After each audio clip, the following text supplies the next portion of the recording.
Welcome back to the podcast, everyone. It is so incredibly good to be here with you today. I was just sitting here looking at the sunlight coming through the window, feeling so much gratitude for the space we share. How are you feeling today, Mark? Really, how are you doing? Honestly, Emma, if I'm being completely transparent with you and the listeners, I'm feeling a bit overwhelmed. You know those weeks where every small thing feels like a giant mountain? My work has been intense, my house is a mess, and when I finally sit down to practice my English, I just feel stuck, like I'm looking at a brick wall I can't climb. I want to improve so badly, but sometimes I feel like I'm just not built for this. I hear you, Mark. I really do. And I want to pause right there because what you're feeling is so valid and so normal. That mountain feeling, it's heavy, isn't it? But here's the thing. That feeling isn't actually about your English level. It's about how you see yourself when the path gets steep. When we feel stuck in a language, we often feel stuck in our lives too. It's all connected. That's exactly it. It's like if I can't even master a simple conversation in English without tripping over my words, how am I supposed to reach my bigger goals? It makes me doubt everything. I start thinking that maybe I've reached my limit. Maybe this is as good as I'll ever be. It's a very lonely thought to carry around all day. It is a lonely thought. But what if I told you that the wall isn't actually there? What if the wall is just a shadow created by your mindset?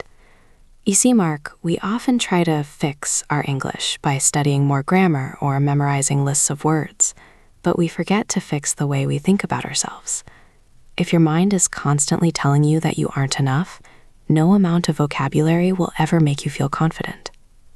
So you're saying my struggle with English is actually a struggle with my mindset? That sounds so much deeper than I expected. I always thought I just needed a better textbook or a more intense study schedule.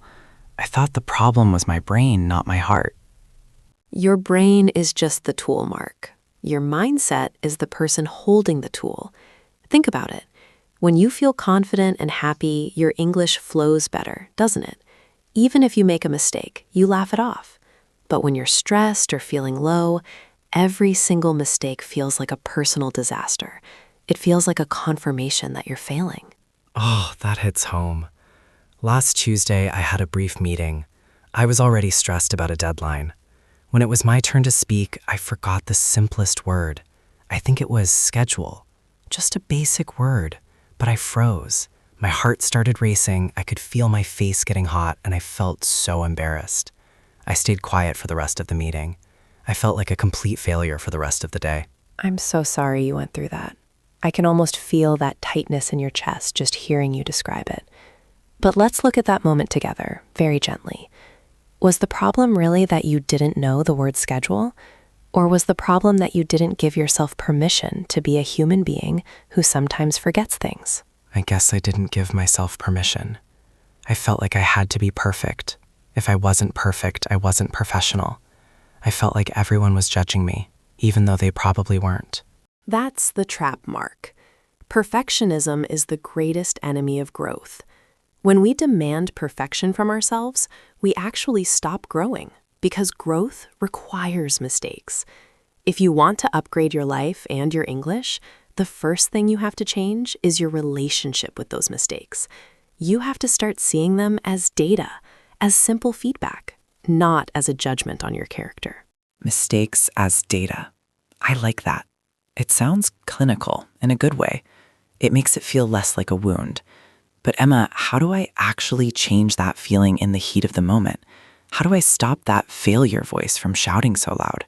You start by talking back to it, but with kindness. When that voice says, "You're a failure because you forgot a word," you can take a breath and say, "No, I am a brave learner who is pushing my boundaries today." It's about shifting from a fixed mindset to a growth mindset. A fixed mindset says, "I am who I am and I can't change." A growth mindset says, "I am a work in progress and every challenge is making me stronger." I want to believe that so much. I really do. But sometimes it feels like English is this separate thing from the rest of my life. I have my real life, and then I have this English learning life where I feel small. They feel totally disconnected. But they aren't disconnected at all, Mark. English is a tool for your life. It's a bridge to new people, new ideas, and new versions of yourself. When you improve your English, you aren't just learning a language. You're expanding your entire world. You're proving to yourself every single day that you can do hard things. That's why fixing your mindset is the key to everything else. If you grow as a person, your English will grow with you. You're right.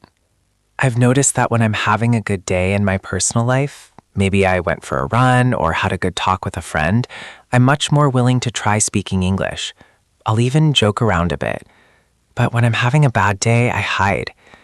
I use English as a way to measure my worth. If I speak well, I'm good. If I speak poorly, I'm bad. And that's too much pressure for a language to carry, don't you think? English is just a way to communicate. It's okay if it's messy. It's okay if it's broken sometimes. Think about a little child learning to walk. They fall down hundreds of times. Do they sit on the floor, look at their parents, and think, well, I guess I'm just not a walker? No, they don't. They don't even look embarrassed. They just want to get to the toy on the other side of the room. They just get back up and try again. Exactly, because they focus on the goal, not the fall. They want the toy. They want the connection. They want to explore. If we can find that toy for you, that deep emotional reason for why you want to speak English, the falls won't hurt so much. Tell me, Mark, why do you want to speak English? Beyond just getting a better job, what does it mean for your soul? I want to feel free. I want to go into any room, anywhere in the world, and feel like I belong there. I want to share my ideas, my real thoughts, without being limited by my vocabulary. I want to connect with people from different cultures and hear their stories and tell them mine. I want to feel capable. I want to feel like I'm not hiding anymore. Those are beautiful reasons. That is the upgrade we're talking about. It's not about passing a test or getting a certificate. It's about that feeling of freedom and belonging. But to get there, we have to start small. We have to change the daily habits of our minds. We have to be as patient with ourselves as we would be with a dear friend. Habits. That's another thing I struggle with. I'll start a new habit, like listening to a podcast or writing in a journal, and I'll do it for 3 days. I feel great. But then I miss a day because I'm tired, and I feel so much guilt that I just stop for a month. How do I break that cycle of all or nothing? By being incredibly kind to yourself on that 4th day. Consistency isn't about being perfect. Consistency is about not giving up when you're not perfect. If you miss a day, don't waste your precious energy on guilt. Guilt is a heavy weight. It doesn't help you run, it only slows you down. Just say, okay, yesterday was a rest day. Today, I'm back. That's it. No drama, no punishment. I always thought consistency meant every single day without fail or it doesn't count. That's why I always feel like I'm failing. I've been so hard on myself. Consistency is about the long game. It's about where you are in a year, not where you are on a random Wednesday in November. And the same applies to your mindset. You won't wake up tomorrow and suddenly be the most confident person in the world, but you can take one tiny, small step toward that person today. What does a small step look like? Sometimes the big goals feel so far away that I don't even know where to put my feet. A small step is something so easy that you can't say no to it. It could be 5 minutes of thinking in English while you make your morning coffee. It could be saying one sentence out loud to yourself in the mirror before you leave the house. Or it could be something even bigger, deciding, just for today, that you will not apologize for your English. Not apologizing? Oh, wow. I do that a lot. Every time I start talking to someone new, I say, I'm sorry, my English is very bad. I say it before I even say my name. Why do you think you do that, Mark? What does that apology do for you? I think I'm trying to protect myself. If I say it's bad first, then people won't be disappointed when I make a mistake. It's like I'm lowering their expectations so I don't feel the sting of their judgment. It's a shield. But that shield is also a cage. When you say, my English is bad, you are telling your brain to stay in that bad place. You're setting a limit for yourself before you even begin the conversation. You're telling the world, don't look too closely at me. What if instead of apologizing, you just said, thank you for your patience, or I'm practicing my English today? I'm practicing. That feels very different. It feels active. Like I'm on a journey, not like I'm stuck in a hole. It feels like I'm doing something brave. It is brave. It's a powerful shift. I lack versus I am practicing. This is how we fix the mindset. We change the words we use to describe our journey.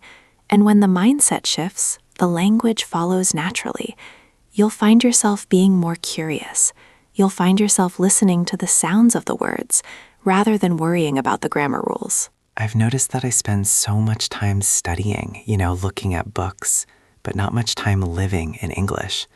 I'm always preparing for a future moment where I'll finally be ready. But Emma, I never feel ready. Because ready is a myth, Mark. You will never feel 100% ready. The most confident people in the world aren't the ones who aren't afraid. They are the ones who do it while their hands are shaking. They take imperfect action.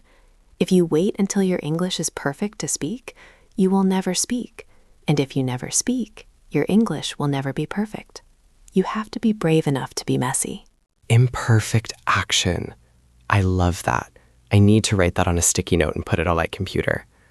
I've spent so much of my life waiting for the right time to speak up, to change a habit, or to take a risk.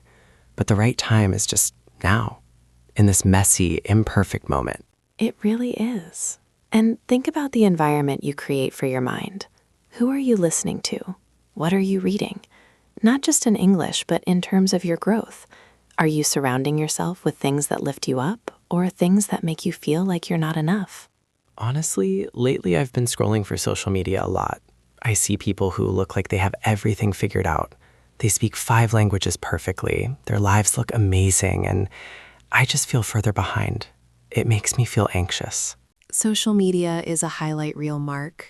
It's not the truth of someone's struggle. If you want to upgrade your life, you have to be the gatekeeper of your own mind. Choose to consume things that nourish you.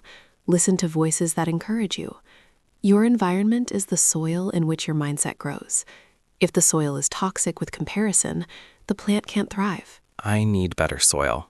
I need more conversations like this and fewer videos of perfect people. You know, Mark, in all my years as a guide, I've seen students with incredible grammar who could never hold a conversation because they were paralyzed by fear. And I've seen students who knew only a few hundred words but could make friends with anyone because they had the right mindset. They weren't afraid to use what they had. They were present. They were real. I want to be that second person. I want to use what I have. I'm tired of waiting for some perfect version of Mark to arrive. He's not coming, is he? Oh, he's already here, Mark. He's just been waiting for you to stop criticizing him. Imagine if you talked to a friend the way you talk to yourself about your English. Would that friend want to hang out with you? Oh, definitely not. I'd be a terrible friend. I'd be telling them they're slow, that they sound silly, and that they should just stay quiet so they don't look stupid. Wow, when you put it that way, it's actually quite heartbreaking. It is a little bit. So let's make a pact, right here and now. From this moment on, you will be your own best friend on this journey. When you struggle, you will be the one to whisper, "Hey, it's okay. This is a hard sentence, but you're doing great. Keep going." Can you try that? I can try that. It feels a bit strange, a bit soft, but I can see how much it would change the energy. It takes the heavy weight off my shoulders. It makes it feel like a game again, not a battle. That's exactly it. It's a game of discovery. And as that weight lifts, you'll find that you have so much more energy to actually learn. You'll enjoy the process. And when you enjoy something, your brain opens up. This is the fix your English part of our journey. It's not about fixing a broken machine. It's about watering a garden. A garden. I love that metaphor. It takes time, it takes a bit of rain, but it's alive. It's not just a set of rigid rules. It is so alive. And so are you. Every single day is a new chance to upgrade your life. Not by making some massive, impossible change, but by choosing one better thought. By choosing to believe that your voice matters, even if it has an accent, even if the grammar isn't perfect. My voice matters. That's a big one for me. Sometimes I feel like because my English isn't perfect, my thoughts aren't as valuable. like I'm a simpler person in English. But that is a lie, Mark. Your value as a human being has absolutely nothing to do with your level of English. Your wisdom, your kindness, your sense of humor, those things are universal. English is just the clothing your thoughts wear. Sometimes the clothing is simple, maybe even a bit torn, but the person inside is still just as beautiful and important. I think I needed to hear that more than anything else today, Emma. I've been hiding the person because I didn't like the clothes. Don't hide anymore. The world needs your voice. We need your perspective. The more you speak, the more clothes you will find for your thoughts. But don't wait to show up. Show up now. Show up exactly as you are. I'm going to do it. I'm going into my next meeting, and even if I only say 2 sentences, I'm going to say them with my head held high. No apologies, no I'm sorry my English is bad. Just me. That is a massive win, truly. And for everyone listening right now, I want you to think about your own 2 sentences. What is one small way you can show up today without apologizing for being a learner? It's a challenge, isn't it? To be okay with being in between. Not a beginner, but not yet a master. Just here. Here is the only place where growth can happen, Mark. You can't grow from the future, and you can't grow from the past. You can only grow from right here, in this breath. So accept where you are. Smile at yourself. And then take that one small, imperfect step forward. Emma, I feel so much lighter. The mountain doesn't look so high anymore. It actually looks like a path I can walk, one step at a time. It is a path, and you are doing a wonderful job walking it. I'm so glad we're walking it together. Remember, your English is a reflection of your journey. Let it be a journey of courage and self-kindness. Thank you, Emma. I'm going to take that imperfect action as soon as we finish recording. I'm going to send a voice note to my friend in London. I've been avoiding it for a week because I was afraid I'd sound stupid. That's perfect. Send it. Let it be imperfect. Let it be real. Your friend just wants to hear your voice, Mark. They don't care about the prepositions. You're right. They really don't. And to everyone listening, I hope you do your one thing too. Whatever you've been afraid of, let's be brave together. Well said, Mark. You have everything you need within you to change your mindset and upgrade your life. The language is just the beautiful result of that inner work. We believe in you. We really do. Thanks for being here with us today. It truly means the world to us. Until next time, keep breathing, keep growing, and remember, you are already enough. See you in the next episode.